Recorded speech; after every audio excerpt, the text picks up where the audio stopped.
अस्सलाम वालेकुम दोस्तों, क्या आप जानते हैं कि ख्वाजा सरा से निकाह करना कैसा है? क्या दीन इस्लाम में ख्वाजा सरा से निकाह करने की इजाजत दी गई है? ख्वाजा सरा की अकसाम कितनी होती हैं और क्या ख्वाजा सरा यानी हिजड़ा पैदाइशी तौर पर किसी बीमारी का शिकार होता है? दोस्तों, आज हम आपको ख्वाजा सराओं से निकाह करने के इस्लामी अहकामात बताएंगे कि किन किन सूरतों में ख्वाजा सरा से निकाह जायज होता है। लिहाजा इस कीमती और मालूमाती वीडियो को शुरू से लेकर आखिर तक खुद भी जरूर देखिएगा और अपने दीगर दोस्तों के साथ भी शेयर जरूर कीजिएगा।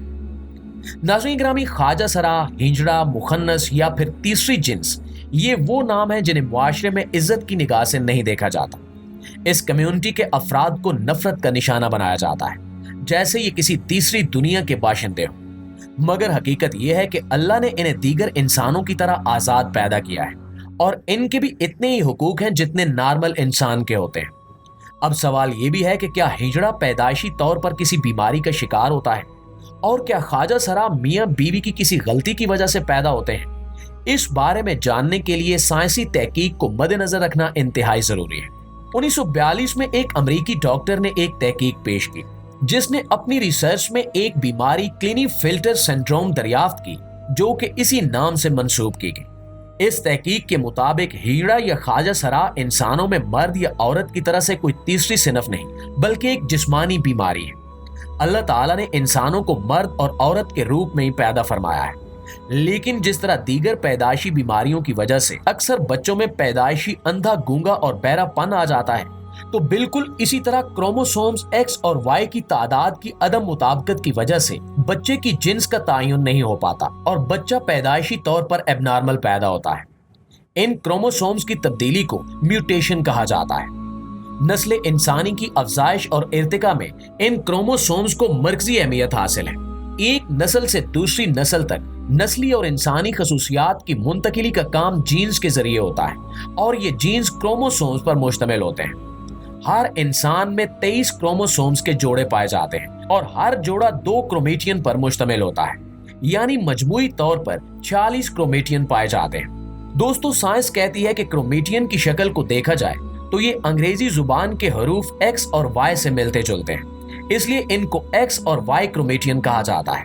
औरत के खुलिये में मौजूद हर क्रोमोसोम्स के जोड़े में 2 क्रोमेटियन एक्स एक्स पाए जाते हैं, जबकि मर्द के हर क्रोमोसोम्स के जोड़े में एक एक्स और एक वाई क्रोमेटियन पाया जाता है। इस तरह मर्द के 23 क्रोमोसोम्स के जोड़ों में 23 क्रोमेटियन एक्स और 23 क्रोमेटियन वाई पाए जाते हैं। इंसान के नए पैदा होने वाले बच्चे में भी क्रोमोसोम्स के 23 जोड़े बनते हैं, जो कि माँ बाप के क्रोमेटियंस का मजमुआ होते हैं, जिनमें से 22 जोड़े रंग, नस्ल, जुबान और दीगर खसूसियात को जाहिर करते हैं, जबकि 23वां जोड़ा पैदा होने वाले बच्चे की जिन्स का तयन करता है।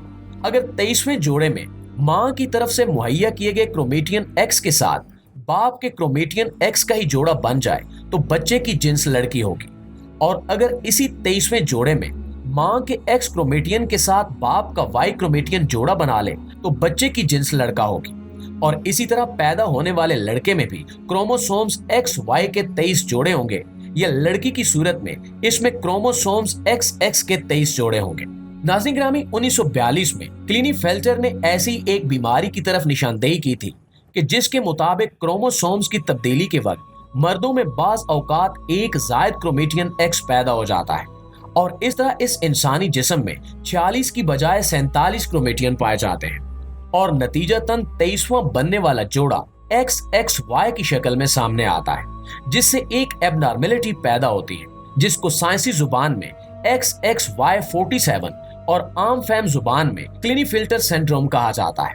साइंसदानों के मुताबिक मर्द में XXY क्रोमोसोम्स की एबनॉर्मेलिटी एक आम उनसर है और एक अंदाजे के मुताबिक हर 500 अफराद में से एक फर्द में ये एबनॉर्मेलिटी पाई जाती है। वैसे इसकी कोई ज़ाहिरी अलामत तो नहीं होती, लेकिन अगर बच्चे की पैदाइश के वक्त यही एबनॉर्मल जोड़ा बाप की तरफ से XX या XY की शक्ल में मां के क्रोमेटियन एक्स से जोड़ा बना ले तो बच्चा पैदाइशी तौर पर इस दर्दनाक बीमारी का शिकार होकर म्यूटेशनल डिसऑर्डर की सूरत में जन्म लेगा।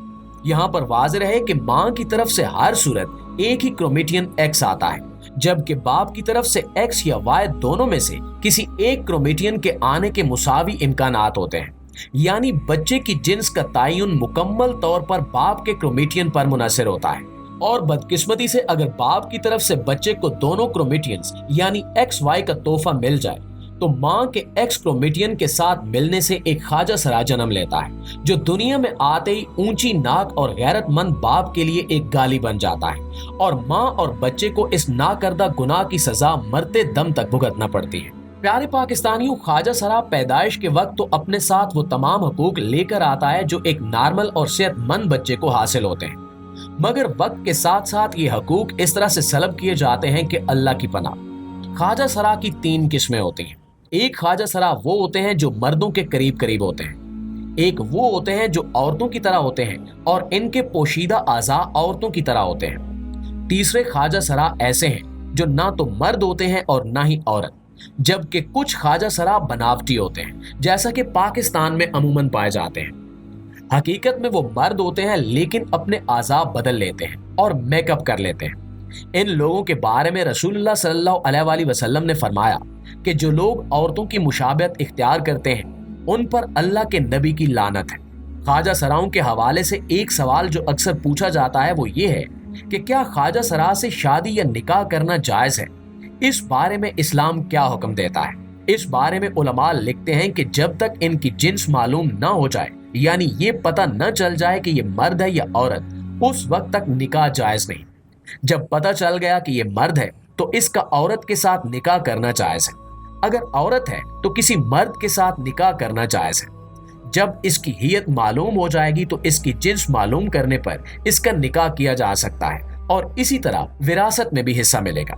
प्यारे दोस्तों, ख्वाजा सराओं की नमाज जनाजा भी इसी तरह पढ़ाई जानी चाहिए जिस तरह से आम मुसलमान मर्दों खवातीन की नमाज जनाजा पढ़ाई जाती है।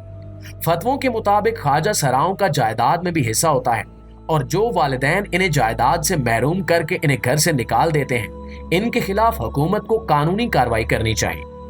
उलमा ने कहा है कि ख्वाजा सराओं की तज़ीक करना, आवाजें कसना, मजाक उड़ाना या इन्हें हकीर समझना शरई तौर पर जायज नहीं है। इस जिन्स को ख्वाजा सरा का लक़ब मुगल बादशाहों ने अता किया, क्योंकि फारसी में ख्वाजा का मतलब सरदार और सरा का मतलब महल होता है। उस दौर में इन्हें ऑफिसर ऑफ द पैलेस कहकर पुकारा जाता था। मुहल्लात में शाही खवातीन की तकरीम को बरकरार रखने के लिए और महल में मर्दो जन के इख्तिलात को रोकने के लिए ख्वाजा सराओं को रखा जाता था।